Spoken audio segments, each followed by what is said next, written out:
Good morning, everybody. Welcome to the Meta Cafe. Grab your cup of coffee or your tea, sit back and relax, and let's chat about what is going on in the planets and stars for today. If you're new, my name is Janet Hickox, and I'm an astrologer and human design consultant.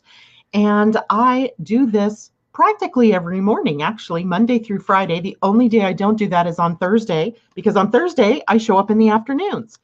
So you can tune in any morning, Monday through Wednesday, 8 a.m., Friday, 8 a.m. Pacific, 11 a.m. East Coast time, Thursdays at 4 p.m., 7 p.m. East Coast time. So we have lots to talk about. I always say that. I think I have lots to talk about today. And it is going to be one of those interesting days again. We still are in the backwash, if you will, of the Uranus-Mars conjunction, or the Mars-Uranus conjunction from yesterday. For those of you in the East, you didn't experience that until early in the morning. So it is probably activated not only from yesterday, but into today, and maybe even a little bit as we move into tomorrow. So we may still be at the surprise end of the spectrum where things happen that we least expect it, and where, you might have those revelations and ahas. I was working really hard yesterday for an aha. Here's the funny thing. The minute I stopped working, I had wandered into the other room and suddenly it hit me. I don't need to work so hard to do that because I have another tool already at my disposal that I can do the same thing that I've been struggling to try to figure out for the last week. So funny when that happens, right? So if you let go sometimes, then the aha strikes and you're able to see what was right in front of you all along that you were blinded from trying to push your way into something. So while you were sleeping, the moon moved out of Taurus and now into Gemini, ramping up the energy a bit for the day today. I'm going to launch into that in just a moment. Let's see who's out there listening to this morning. Good morning, Patricia. It's good to see you. Mimi, good morning to you. Natasha, another day out of school for you. I saw that Cedro Woolley was closed down today again. Enjoy another day off. And Vicki, good morning to you. Rebecca, good morning to you. And Debbie Hedden, good morning. She says, this sounds awesome and I have to miss today, but we'll catch it later. Absolutely, Debbie, you can do that. They're right here. I'm actually getting back into the swing, too, of putting them on YouTube and then reloading them up to Blog Talk Radio. And that was an issue because when my computer went down initially back in, the first week of January, I lost the program that I used to take movie formats and change them into audio formats. And every other one that I went to wanted, first of all, the files are large. So it would convert, a talk that I was doing with someone, but it wouldn't convert the movies, the daily astrology reports into MP3 because they were too big. And it wanted me to purchase it, which was just biting me because the program I had before was free and it was no longer available. So I finally found one that I wanted to buy and got it. And so now I can get back and put my shows up on Blog Talk Radio. So those of you who like to download those podcasts or listen to them when you're in the car, now you can do that again. So you can check that out at iTunes. You can check it out on Stitcher. Any of the podcast providers have my Living Astrology broadcasts up there to listen to. So let's see, anybody else checking in with us this morning? Good morning, Jacqueline. Good to see you. And let's talk now about what's going on today with the moon in Gemini, my favorite sign, one of my favorite signs. I actually like all 12 signs. The only one I ever have issues with is Scorpio, and that's because I just never know what to think about the intensity and passion coming from that sign. And anyway, in the grand scheme of things, all 12 signs have lots of things to offer, and we all carry elements of all of those signs within us, right? It's not like you were born into a universe that was only Gemini oriented or, Aquarius oriented.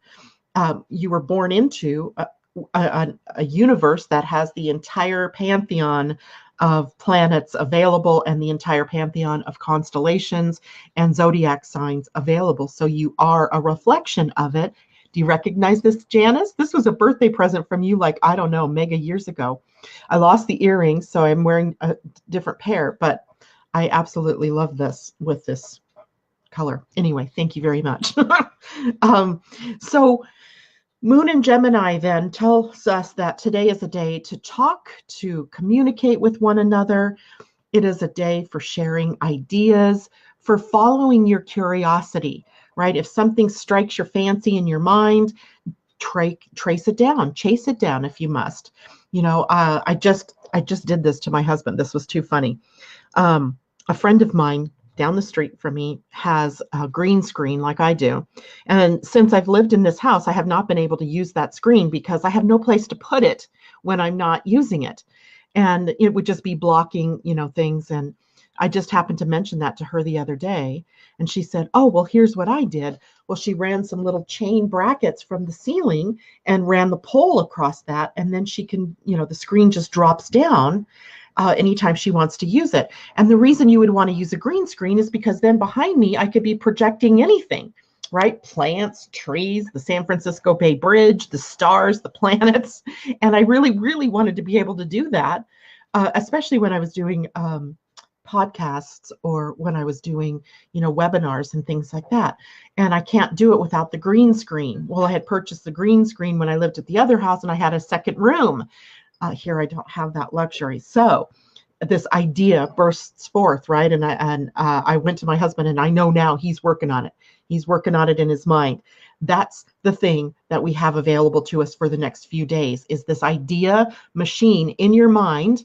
And when you speak those ideas to the right person, then that person picks up that idea and they begin to work with it. Right? So the moon in Gemini brings us ideas and inspiring ways to solve issues or problems. And then on top of that, because it's kind of driven by curiosity. Like, what would happen if I put this and this together and maybe create something new? So the moon is bringing us sort of that kind of experimental energy. Unlike Aquarius, though, it is more based in curiosity, not necessarily an expectation that it will be successful or not.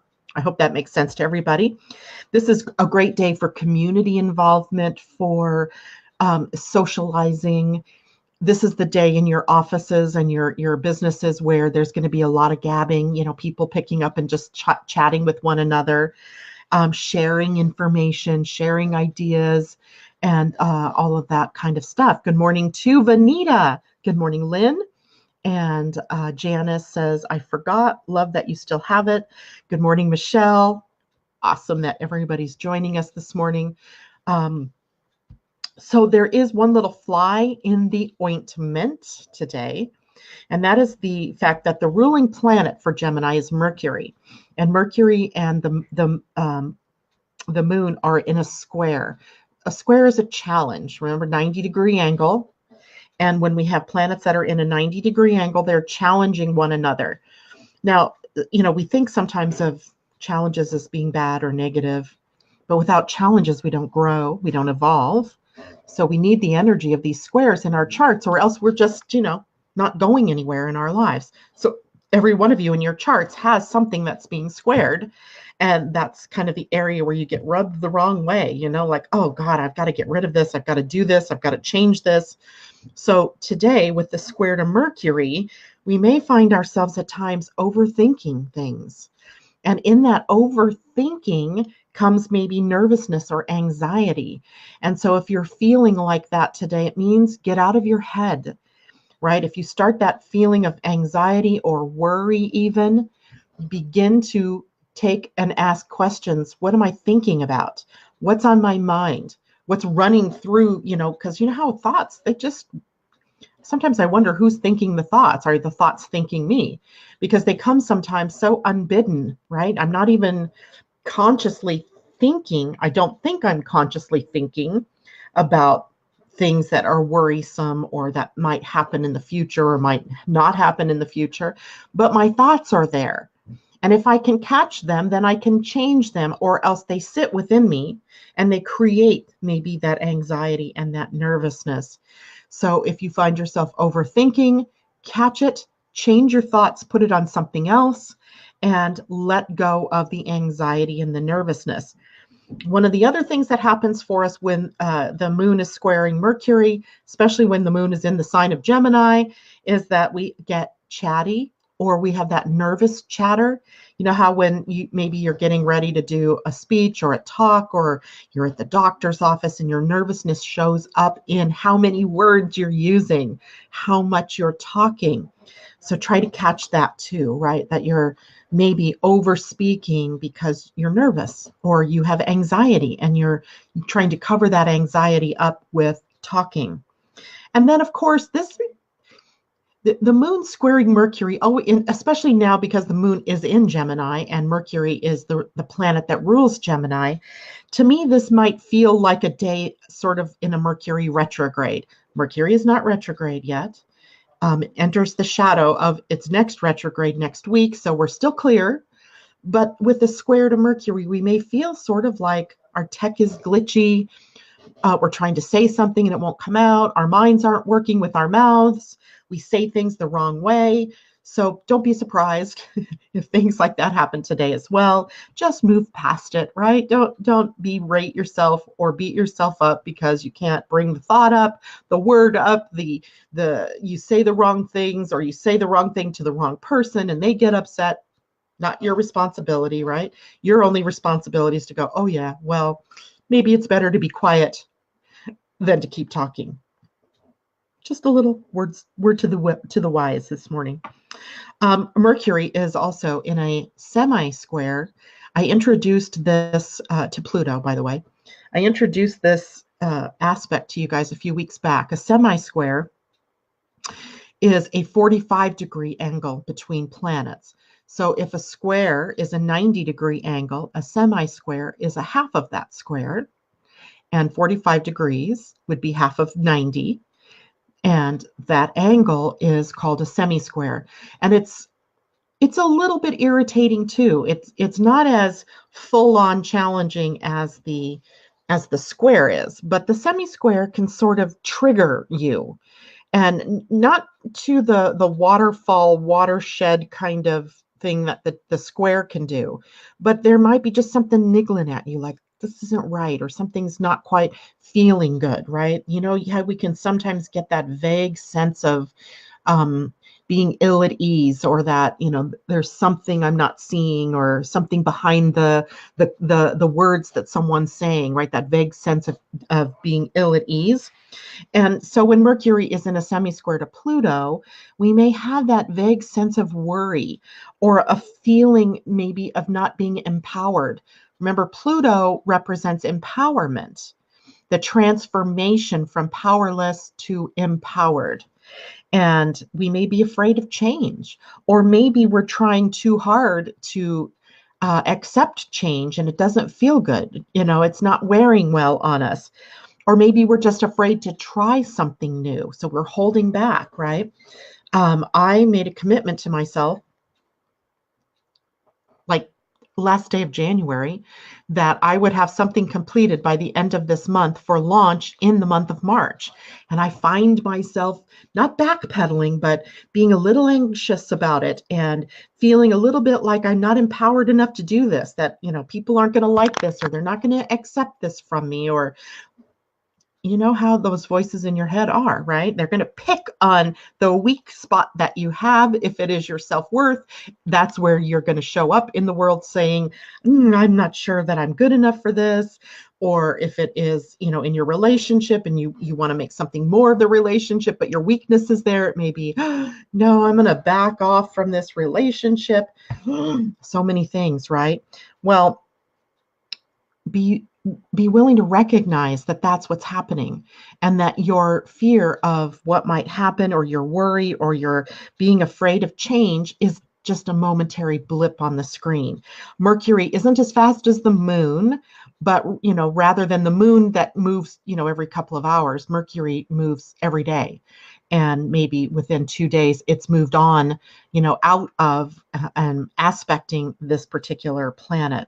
So Mercury being in Pisces right now would be saying more like, okay, well, go back to the dream, you know, connect with what is it that I, you know, can envision for myself? What is that bigger that dream, that aspiration that I have, and lean into that as opposed to worrying about the nuts and bolts of things, right? So you have the power in you for that. And it is your job always to make sure that you're resonating with the thoughts that you want and not the ones that are showing up. You just have to pay attention to what those are. So check in again here. Anybody have any comments, questions, anything new going on with everybody? Please type it into the comments here and let me know.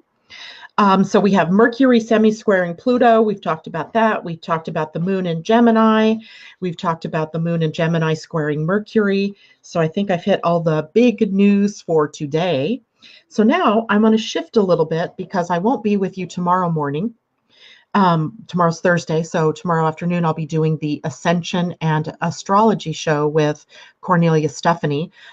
We got another 2 or 3 inches of snow last night, so likely I am not getting on the road to go over to her house.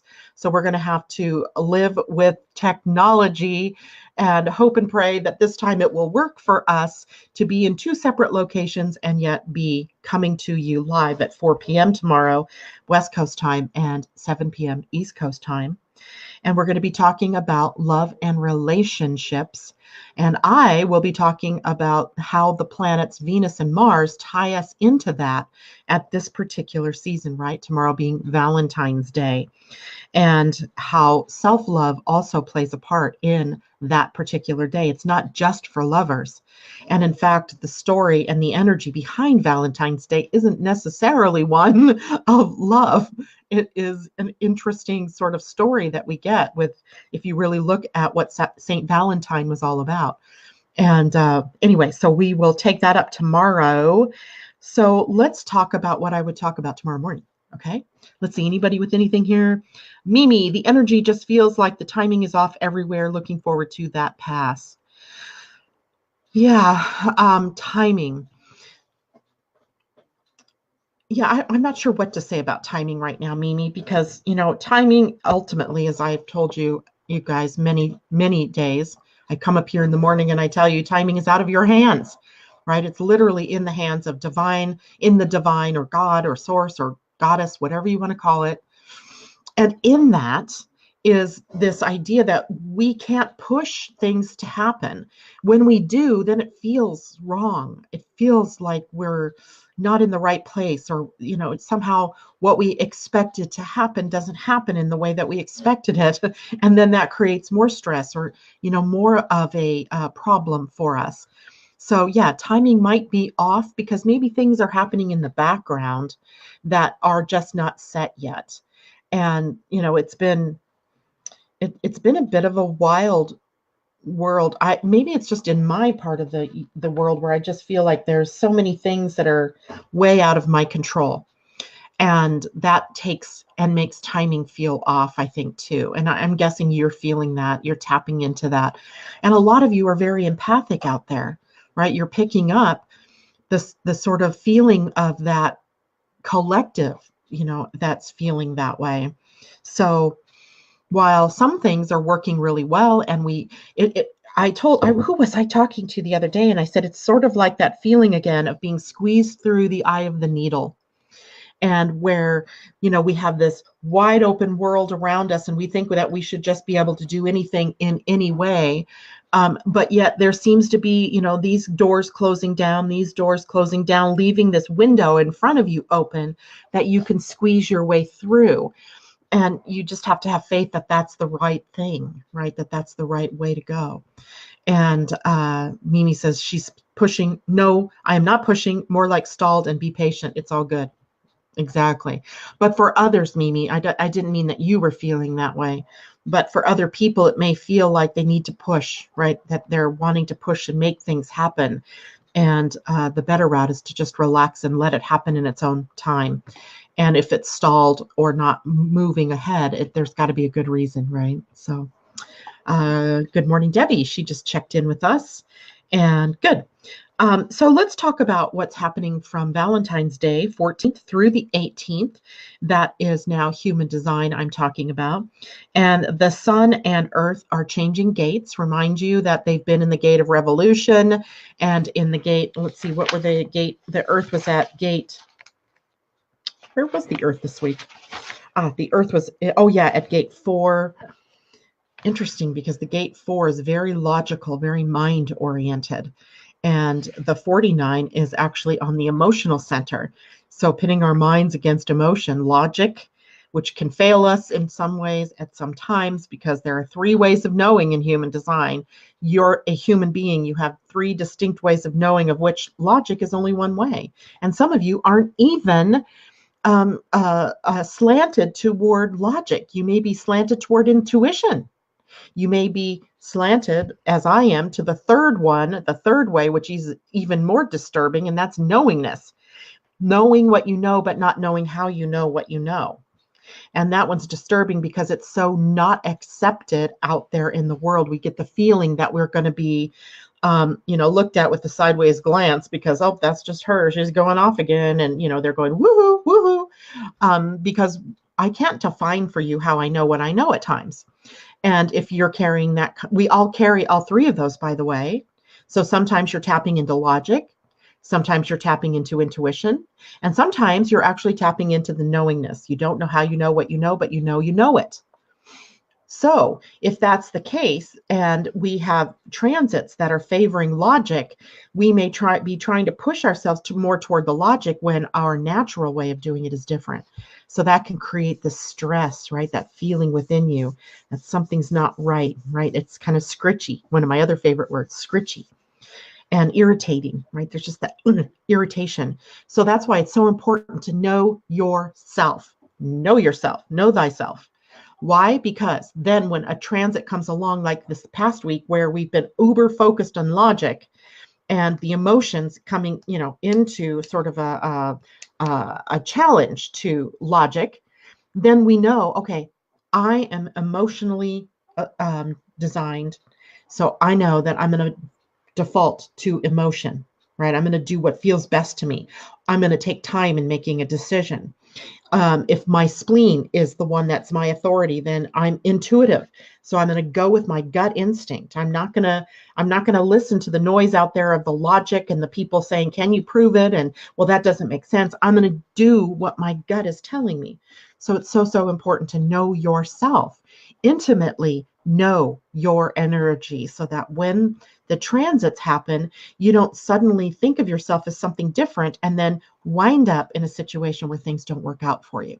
I hope that makes sense to everybody. So now let's take a look at where things are going next, because this coming week, or this human design week that begins tomorrow, takes us into the realm of desire. The sun puts us at gate 30, which is literally a gate of our human desires, not sexual desires. It's sitting on the emotional center. So this is that I want joy, I want excitement, I want love, I'm angry, now I'm going to get vengeance. And, all of the different human emotions that we carry are embodied in gate 30. When that gate is triggered in your birth chart, or now by a transit, it ramps up the entire energy signature in your chart. We call this a red flag gate. Let me pull my little the little human design guide. So here is the gate 30 right here. And it moves from the emotional center down toward the root center. And it connects up at gate 41. Remember when I was talking about the human design new year, and that was the energy of fantasy and imagination and creativity? Well, that's what gate 30 connects to. So out of our imagination, out of our creative impulse comes up, it's running from, it is the energy behind it is our desires, right? Whatever that might be for you, with the exception, like I said, it has nothing to do with sex. This has everything to do with what we want. Right? I want to be important. I want to be successful. I want to be seen. I want to be heard. All of those things that we want, the things that we want. I want a new car. I want a new house. I want a new relationship. So desire is huge. and it's very much all consuming. And it sometimes can take us to the edge of obsession, right? And this is very far away from the mind. So where mind is usually considered obsessive, this is the emotional obsession that you may have with getting something, and it's attached then to an expectation. And when you have that, it's hard for you to see what is really right in front of you, the good that's happening in front of you. Now, driving that, because remember the Earth is as important here, and where she is going to be sitting at this time is at the gate 29. And the gate 29 sits on the sacral right here. And it's the top right corner of the sacral. It moves up toward the identity center.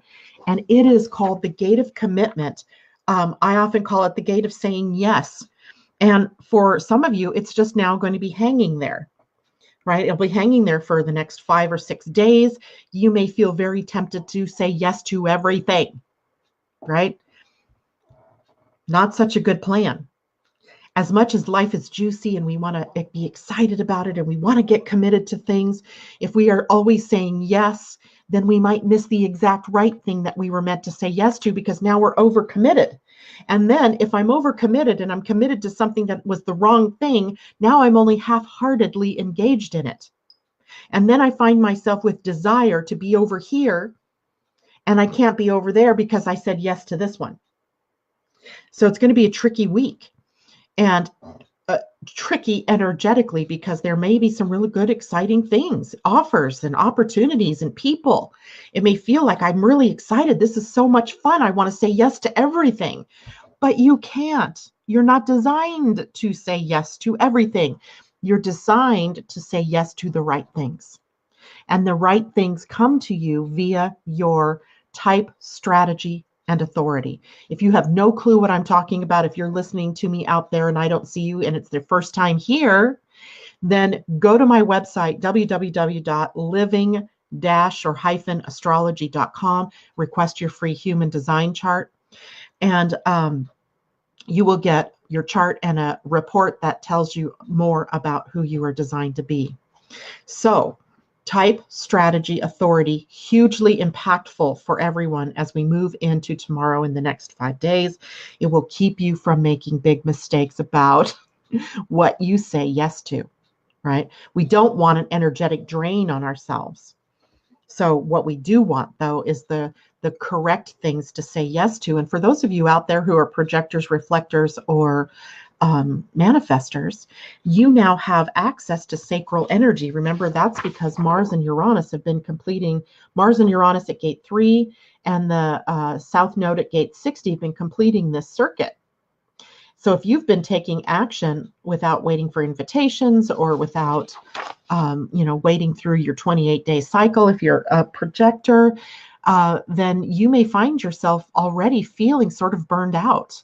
And to add fuel to that flame, or flame fuel to that fire, comes along this kind of transit, right? Where it's the fires of desire. And be careful, or you might get burned, or you might get burned out.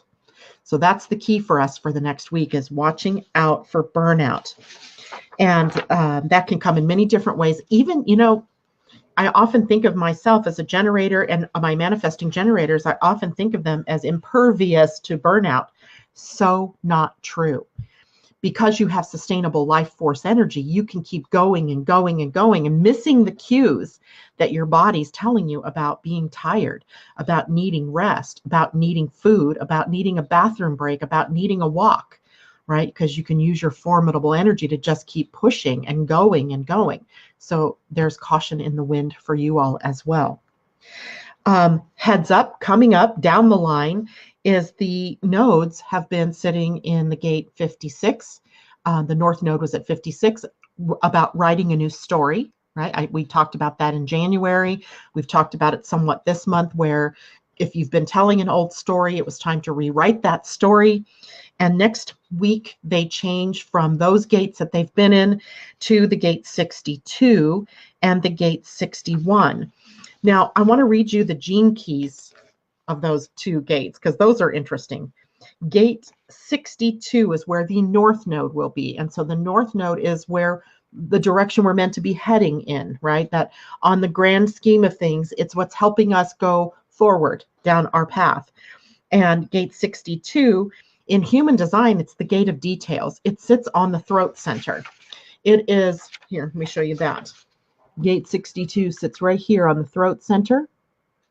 And the throat center here with the gate 62 is about the details, being able to, look deeper in. So, the other side is about seeing the bigger picture, right? We have this big idea, but now I need to cement the details. But in human design, in the gene keys, it takes on a little bit different look. And it is about in the shadow of intellect. And I find that to be an interesting shadow, right? When you say intellect, isn't that a gift? Right? Wouldn't you think that's a gift? But it's a shadow. And the reason would be because the intellect can outwit you at times, right? It is, when we think of intellect, it's taking us more to that logical, sequential, concrete sequential side of things. It leaves out a little bit of more of that, abstract notion. And if we use only our intellect, we might miss out the magic of the world. So intellect becomes a shadow. The gift is precision. We'll have to look. We're going to dig deeper into these words as we go into at the end of the week, or probably next week, because it doesn't happen until next week. And then the gift is impeccability. Impeccability. Now, the south node. The south node is going to be the tricky one, because the south node is the past, right? It's the cup that holdeth all of our gifts, our talents, our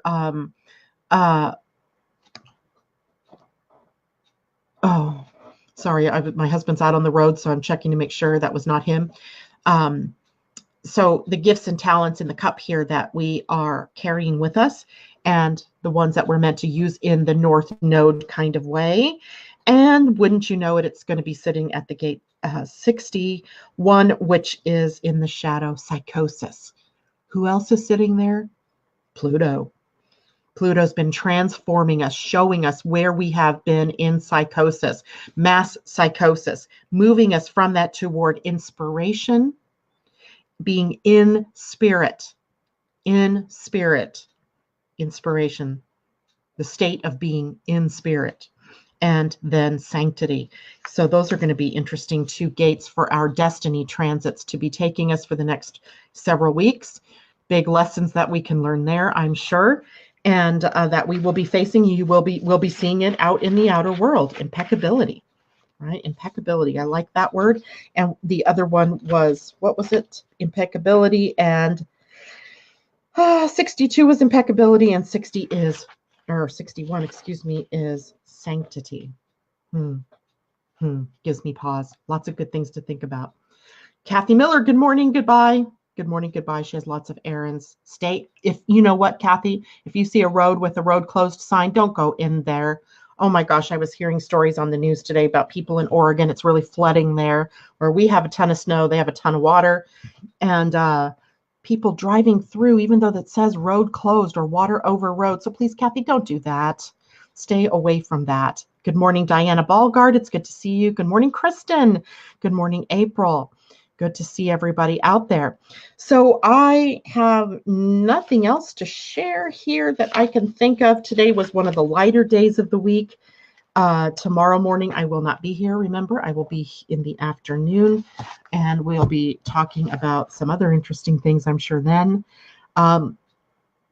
Any questions before I go? Oh, let me tell everybody, mark this date on your calendar, the 27th of February. So 2 weeks from today, one of my big goals this year was to try to figure out how to deliver monthly reports to you about what's coming up. Now, one way, of course, was through the Energy Almanac, where I've outlined in the book all of the energies for the months, right? And a couple of different pages, actually 3 or 4 pages of information for the month. But not everybody bought the Energy Almanac, right? Not everybody does or did. And you can still purchase it, by the way, if you want to do that. You can, or you can tune in at the end of each month, I will be looking ahead at the astrology of the upcoming month. So February 27th, we will be looking ahead at what's coming for March, and we'll be looking at it through astrology and human design. I haven't decided. I've got $20 on my calendar that I think I want to charge for that. And so you can look forward to about the 27th or so of each month. We'll be doing that. The 27th happens to be a Wednesday. I think that's a good day to do that for most people. If you aren't able to attend live, you will be able to attend, you will be able to get the recording. So as far as cost and all of that, I will be putting that up today. Yeah, I think that's it for right now. Kathy, did you not see my photo from yesterday? My mama didn't raise a fool. I turned around. Good girl, right? Good girl. Your mama didn't raise a fool.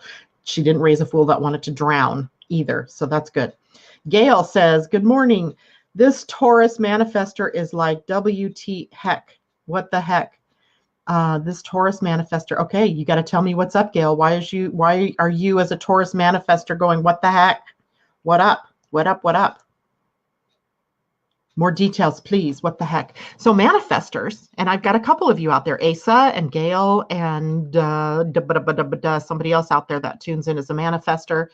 You guys are the idea machines, right? You guys come here with the inspiration and the ability to start things, to get the ball rolling, right? To start the party.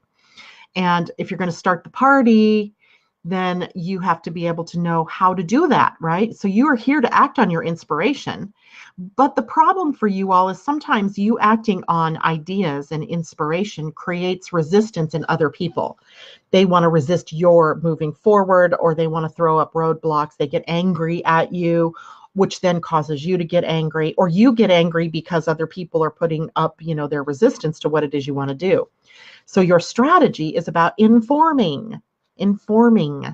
So if you are a manifestor, your job when you have this brilliant aha or this brilliant idea that you want to take action on is to remember to let the people know that will be affected by your change of heart or your change of direction or your new idea, that you are going to do that before you do it, right?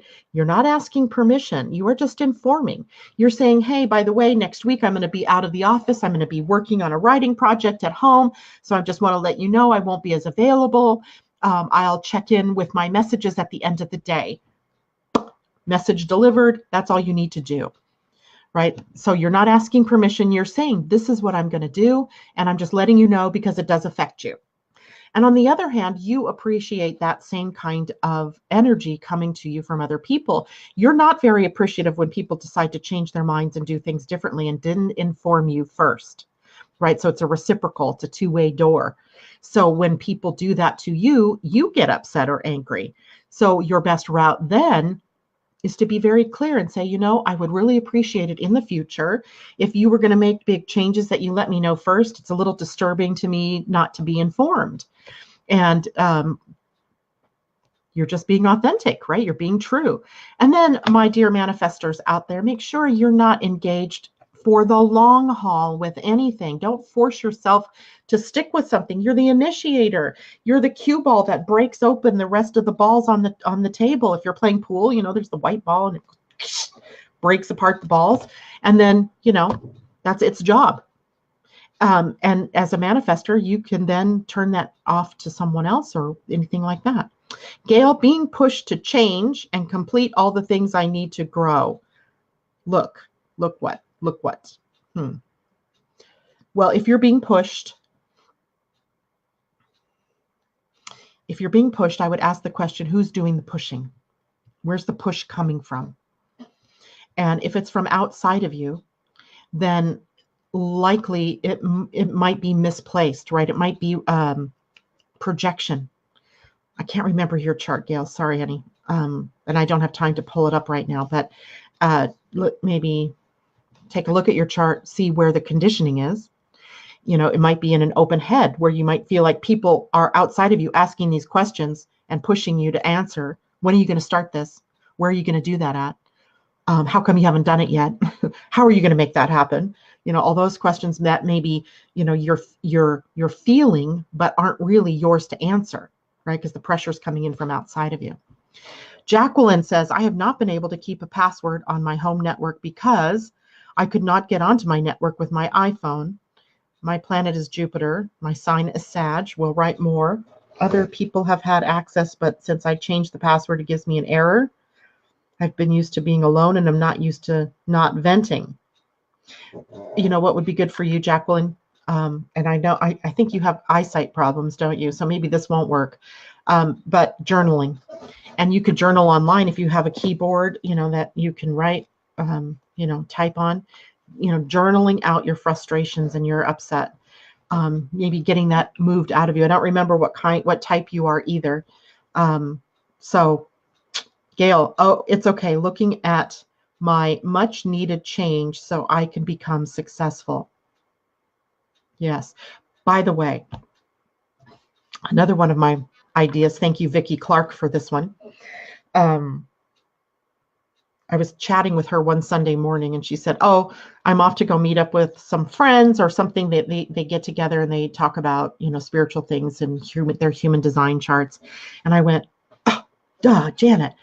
So I'm thinking about starting a group, and as it will be maybe a Facebook group, maybe it's just a Zoom call. I'm not sure which. I haven't found the correct way yet to do this, but where we can meet together, right? We can come together and you can ask me your questions with your human. It'll be on Zoom, because on Zoom we can see one another.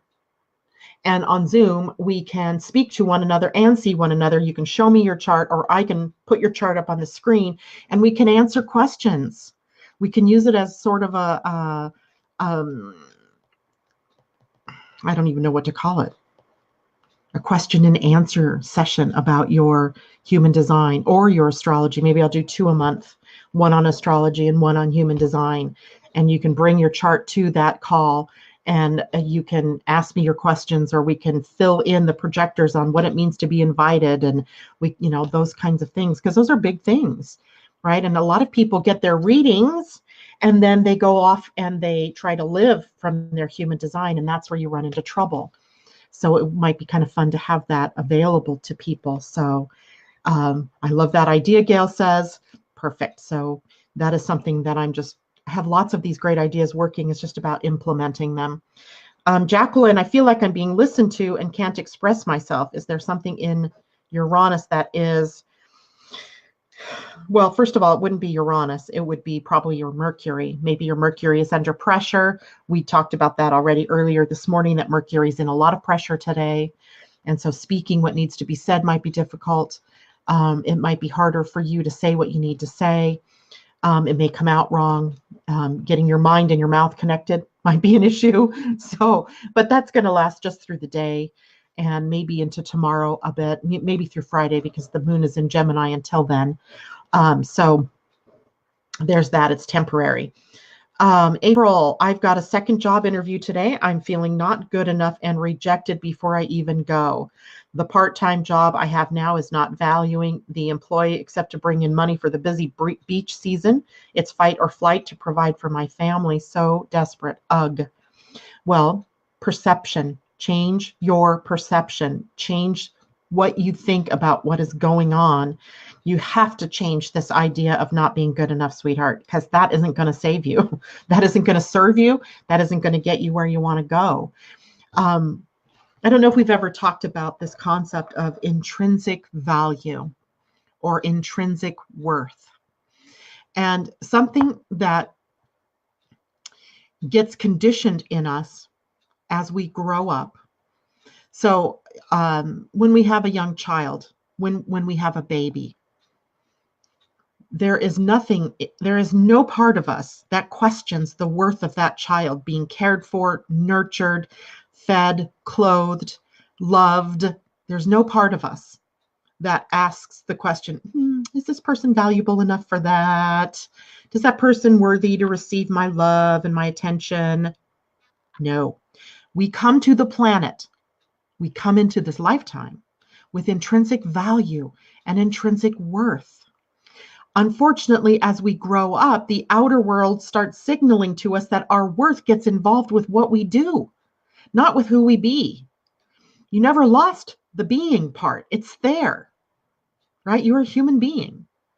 Unfortunately, the outer world our societies, our cultures have conditioned us to believe then as we grow up that our worth becomes in how we conform, in how we work, how much money we earn, how much we can do in a day, how many widgets we can produce. And it skews the whole idea of your worth and your value. That is just blah, blah, blah. That is all out there. That is in interference in the field. That is not the truth.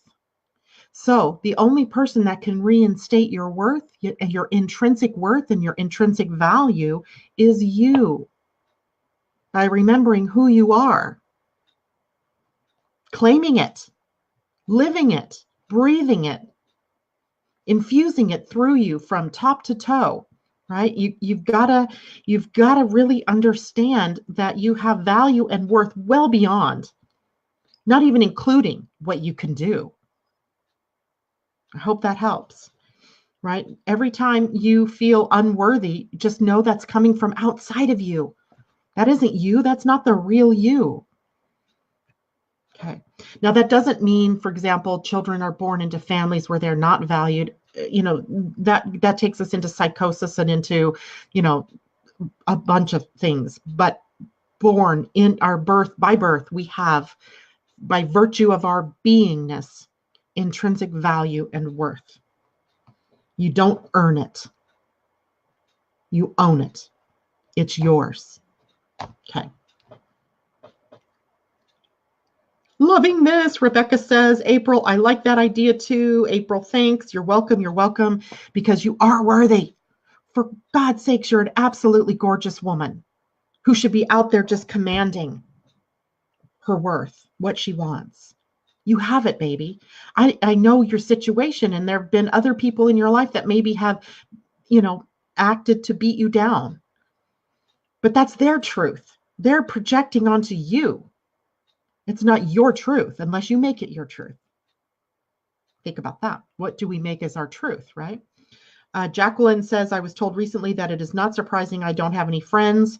I know some people who don't know how to keep things to themselves. Again, outside of you, Jacqueline, we are all needing to learn to be responsible, responsible. And that means you take responsibility for everything you feel, everything you are thinking, and everything that is happening to you in your world. You cannot blame people outside of you for bringing you down because you've allowed it to happen. And your responsibility, being able to respond, is to take command of yourself. Not to let in, who cares, right? Jacqueline saying she was told that it's not surprising she doesn't have any friends. Well, that's someone else projecting that onto you. But then I, as a person, would I would look at that and go, is that true? Is it true that I don't have friends? And if I find that that might be true, that I don't have a lot of friends, why might that be? Is there something in me that I hadn't seen? Right? It's all valuable feedback, but it doesn't mean that you're not worthy of having friends, of being loved and adored by the people in your world. There just might be something within you that you haven't seen clearly yet, and they are helping you to see it. I try, because sometimes it's not easy, because I get triggered like any one of you. I get triggered at times.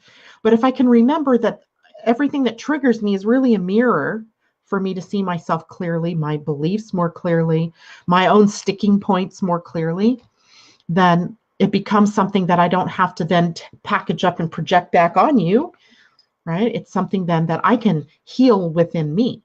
So I would never, ever, I would take in anything people say, and I would consider, what is that showing me about me, as opposed to making it true about me.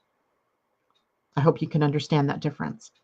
So, April, go out there and just tear up the world. Get what you want. Claim what you need, what you desire, right? We're going into the gate of desire tomorrow. You might as well say, hey, I desire all my good to come to me. I desire a job where I feel good, where they value me, my time, where they take care of me as an employee, and where I take care of them as a business. It's up to you. And maybe it's not that one job, and you never have to settle for anything. You just don't.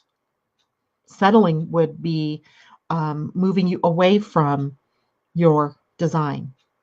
So anyway, okay, any other questions, comments? Gail, yes, yes, yes, exactly what's happening. Yeah, so much, right? So much. And, one of the things that we have to do is to be able to support one another through this. And you may find yourself plopped in the middle of a group of people that aren't as aware as you. And maybe it's your job then to carry the light into that group. Or maybe it's time for you to surround yourself by people who are carrying more light. Hard to say exactly in the situation, but always remember that, what you have coming off of you in terms of your energy, your love, your light is affecting the people around you. Hopefully pulling them up, right? Giving them a lift in the frequency of their energy. Otherwise, what might be happening is that you're allowing yourself to get drawn into their dramas and their beliefs, etc., which then lowers your frequency. So your frequency is your own.